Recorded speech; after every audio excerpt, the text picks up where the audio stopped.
जामवंत के वचन सुहाए, सुनि हनुमंत हृदय अति भाए। तब लगी मोहि परख्यो तुम भाई, सही दुख कंद मूल फल खाई। जामन के सुंदर वचन सुनकर हनुमान जी हृदय को बहुत ही भाए।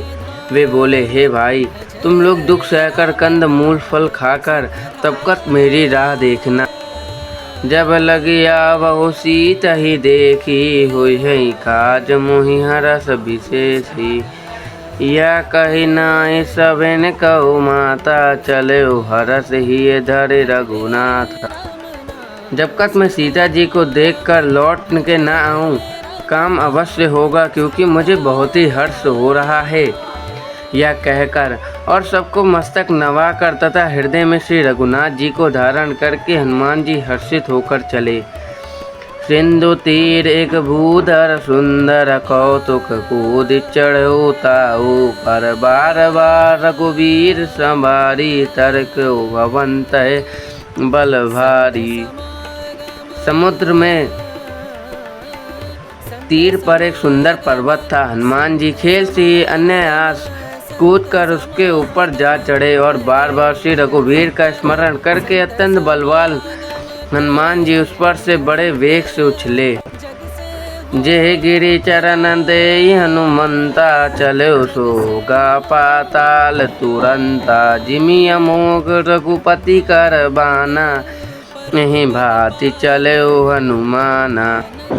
जिस पर्वत पर हनुमान जी पैर रखकर चले, जिस पर से वे उछले, वह तुरंत ही पाताल में धंस गया। जैसे श्री रघुनाथ जी का अमोघ बाण चलता है, उसी तरह हनुमान जी चले।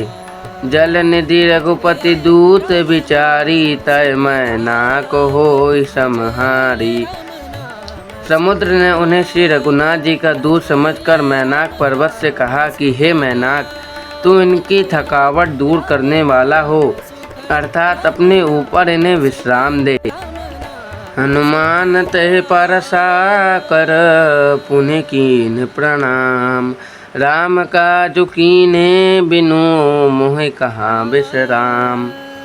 हनुमान जी ने उसे हाथ से छू दिया, फिर प्रणाम करके कहा, भाई, श्री रामचंद्र जी का काम किए बिना मुझे विश्राम कहाँ। जात पवन सुत देवन देखा, जानै कहु बल बुद्धि विशेषा। सुरसा नाम अहिन कै माता, पठि नहीं आई कही तो ते ही बाता। देवताओं ने पवन पुत्र हनुमान जी को जाते हुए देखा। उनकी विशेष बल बुद्धि को जानने के लिए उन्होंने सुरसा नामक सर्पों की माता को भेजा।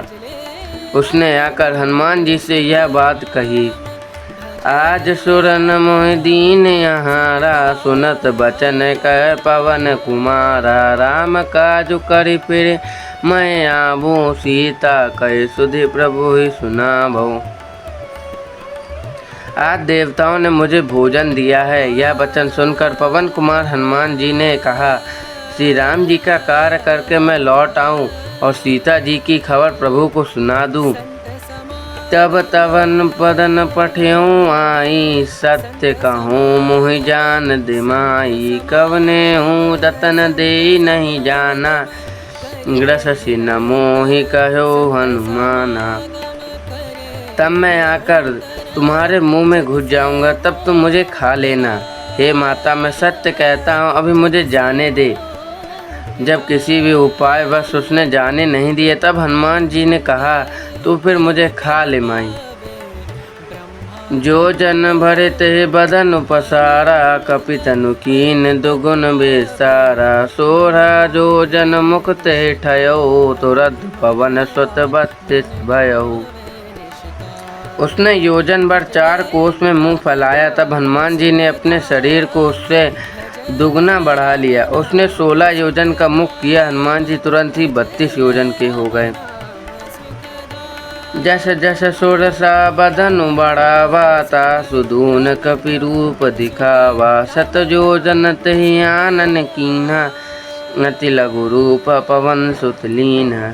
जैसे जैसे सुरसा मुख का विस्तार बढ़ाती थी, हनुमान जी उसका दुगना रूप दिखलाते थे। उसने 100 योजन का किया, 400 कोस का मुख किया। तब हनुमान जी ने बहुत ही छोटा रूप धारण कर लिया। बदन पठय पुनि बाहे रावा, माग विधाता ही सिरुनावा, मोहि सुरन जेहि लागी पठावा, बुद्धि बल मरम तोर मह पावा। और मैं उसके मुख में घुसकर तुरंत फिर बाहर निकल आए और उसे सिर नवाकर विदा मांगने लगे। उसने कहा, मैंने तुम्हारे बुद्धि बल का भेद पा लिया, जिसके लिए देवताओं ने मुझे भेजा था। जय जय श्री सीताराम। अगर कुछ त्रुटि हुई हो तो मुझे माफ़ कर दीजिएगा।